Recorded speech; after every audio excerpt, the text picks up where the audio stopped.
Bonjour, quel plaisir de vous accueillir dans ce tout nouveau programme autoproduit intitulé « Ils ont osé ». Qui d'entre nous n'y a pas pensé quitter la France, s'installer à l'étranger?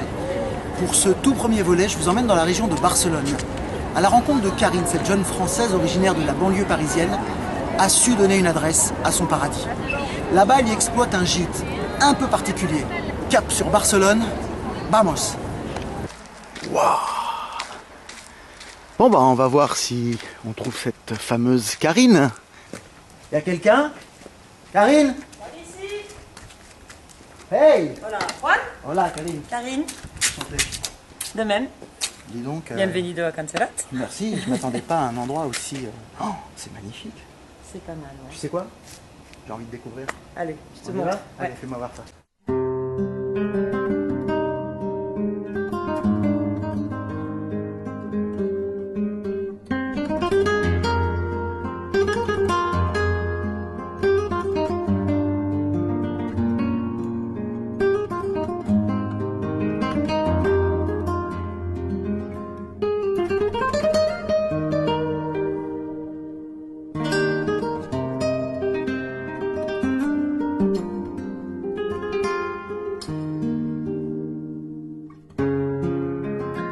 Alors Karine, on est où exactement ici?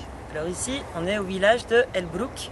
Donc c'est un petit village de 2000 habitants, à 45 minutes de Barcelone et au pied de la montagne de Montserrat. Alors Karine, la petite curiosité du village apparemment c'est ça. Et alors explique-moi pourquoi ce type a sa statue ici et pas toi?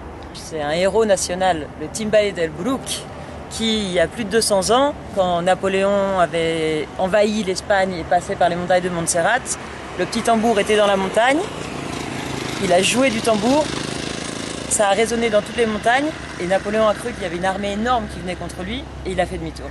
Eh ben je lui tire mon chapeau, ou plutôt mon sombrero à ce type-là. Bravo gars.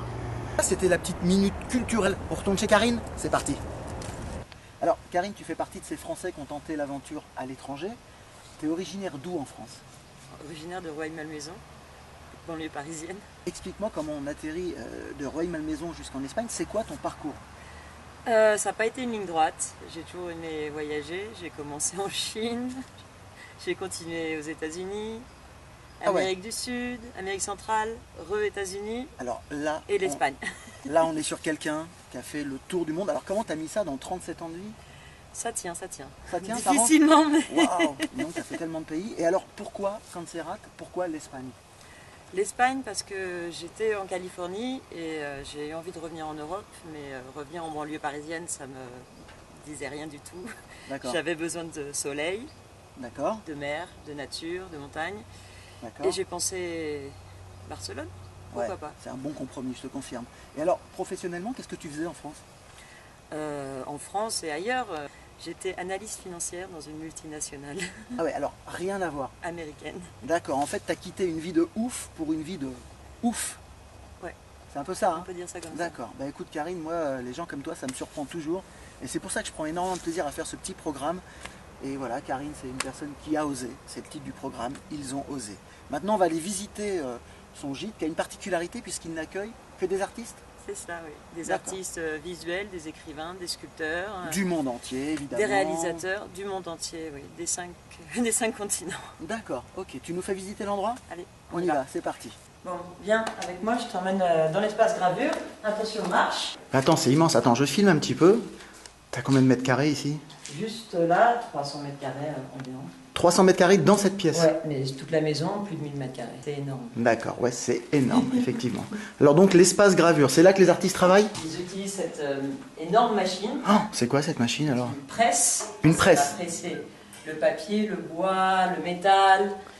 Et la particularité de cette presse, c'est qu'il doit y en avoir 3 comme ça dans toute l'Europe. Qui te permet de faire des gravures sur 80 cm de large, ce qui est énorme. Il y a quoi comme autre activité, Karine, ici, qui sont pratiquées? À Cancerat, tout. Le dessin, la peinture, la sculpture, il y a des écrivains qui viennent. Ah ouais, tu reçois vraiment tout type d'artistes, effectivement. Ouais. Là, je vois quelques dessins. Oui, ça c'est le côté bohème. D'accord, donc ils viennent ici, tu leur mets à disposition donc, le gîte, le couvert et les ateliers. Et les ateliers pour qu'ils puissent créer, se mettre au vert et... Et la montagne de Montserrat pour s'inspirer.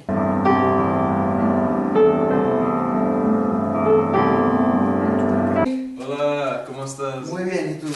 Alors voilà, lui c'est Nick, un jeune Brésilien de 22 ans qui est à la fois musicien, graveur, il écrit des poèmes, enfin c'est quelqu'un de très énervant. On croise vraiment tout type d'artistes de tout âge à Cancerat. Hasta luego, Nick. Hasta luego. Alors là, derrière cette porte, c'est l'espace écrivain. Il y a sûrement quelqu'un qui travaille, on va pas faire de bruit, suivez-moi. Hello, Elmaz. Hola. Hola. ¿Qué tal? ¿Qué tal, Lito? Elmaz, you're a writer. Yes. Okay, where are you from? San Francisco. San Francisco. Yes. Voilà, on a là Elmaz qui vient des États-Unis et qui est sur un projet d'écriture. On va la laisser travailler parce qu'ici c'est un endroit où il faut se concentrer. Bye bye. Alors Karine, là on est dans un atelier de création. Exactement, pour les artistes visuels. Heather, c'est l'une d'elles. Hi Heather. Je te présente Heather. Heather Juan, c'est une artiste qui vient des États-Unis. États-Unis, quel coin? Exactly where are you from in the US? I'm from Northern Maine. La côte nord. Ok. Exactement. On va laisser Heather travailler alors. C'est elle qui fait tous ces grands formats. D'accord, ok. Ok. Thank you Heather. Of course. Bye. Espace performance. Alors Karine, là je vois une batterie, des micros, des enceintes. On est où là? On est dans le studio Espace Performance. Donc on reçoit ici autant des artistes visuels que des musiciens, théâtre, danse, et tout ça c'est pour eux. Donc tu fais des concerts, tu organises... On fait aussi des concerts une fois par mois. Ça peut être aussi bien des lectures de poésie que des concerts, que des one-man shows, des jam sessions. Et prochainement, c'est l'opéra. L'opéra à Cancerat. Et oui, on fait tout ici. Waouh, quelque chose me dit je vais revenir ici moi. Hein. Ah, effectivement, on les sent bien les 1000 mètres carrés. Hein. Alors Karine, là on est dans une de tes chambres. Oui. T'as une capacité d'accueil de combien d'artistes à la fois? Une vingtaine. Tu peux accueillir et loger 20 personnes? Oui, parce que par exemple, cette chambre-là est triple. Donc on peut avoir 3 personnes maximum. D'accord, donc tu es en mesure d'accueillir éventuellement un couple avec enfants ou Exactement. 3 artistes. D'accord. En général, tu as que des artistes qui viennent. Enfin, c'est essentiellement une clientèle. Essentiellement des artistes, ouais. D'accord, t'as pas une clientèle de tourisme. Non, mais bon, par exemple, si quelqu'un vient et demande vous avez une chambre pour une nuit ou deux, pourquoi pas? D'accord, c'est Si j'ai de la place. c'est du domaine mais du c'est, possible. Ok. T'as combien de chambres? 9 chambres.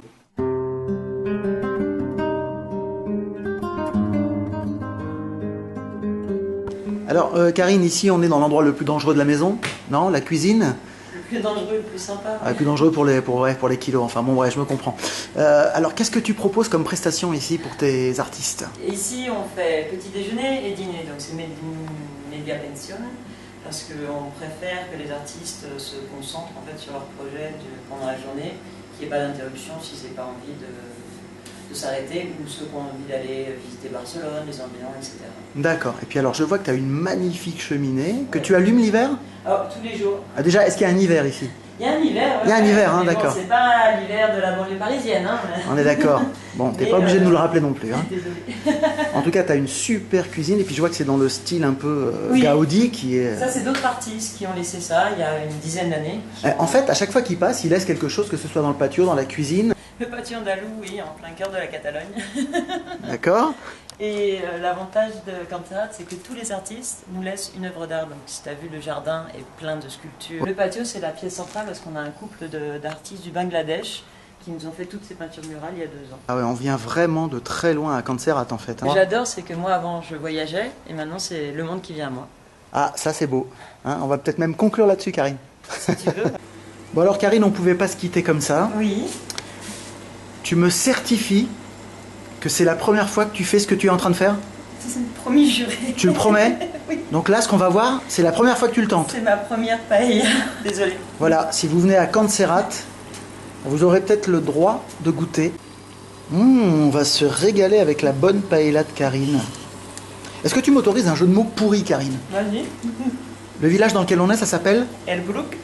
Est-ce que tu me permets de mettre ta paella sur Facebook?